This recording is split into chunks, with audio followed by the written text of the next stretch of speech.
So this logo is losing the brand customers, and here's exactly why. It looks dated, it gives off old PC vibes, and it simply would not sit comfortably next to the leading creative software brands on the market today. And when the identity feels behind, people start assuming the product is behind too. And that was exactly the problem in the original brief. PaintShop Pro wanted the brand to feel more modern, more simplified, more premium, and less tied to the old software aesthetics, and look strong in both static and in motion. So this wasn't about making it louder, it was about making it look more credible again.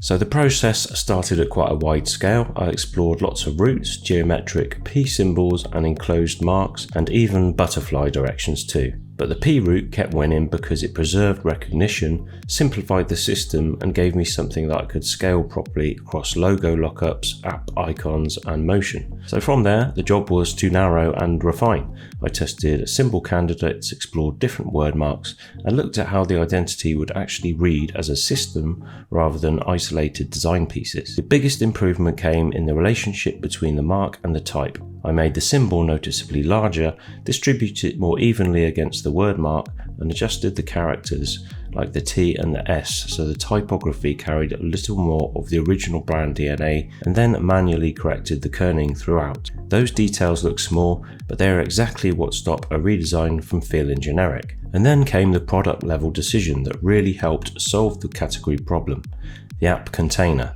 By placing the mark inside a soft rounded container, the icon started behaving like a real software asset instead of a floating symbol. And the hairline outline around that container is important because it separates the shape from the background, gives a clean edge, and makes the whole thing read as a solid object rather than a patch of colour. So once that structure was locked in, colour became the final denominator. The result is a system that feels cleaner, more premium, and more design-led, while still keeping enough familiarity to respect the original equity. In other words, it solves the actual brief. It modernizes the brand, strengthens it in static, and gives it the kind of form that can now be pushed confidently into 3D social motion. So the final outcome is not just the fact that it looks like a better logo, the brand now feels like it belongs in today's creative software market. The logo can sit alongside the Adobe software and Affinity.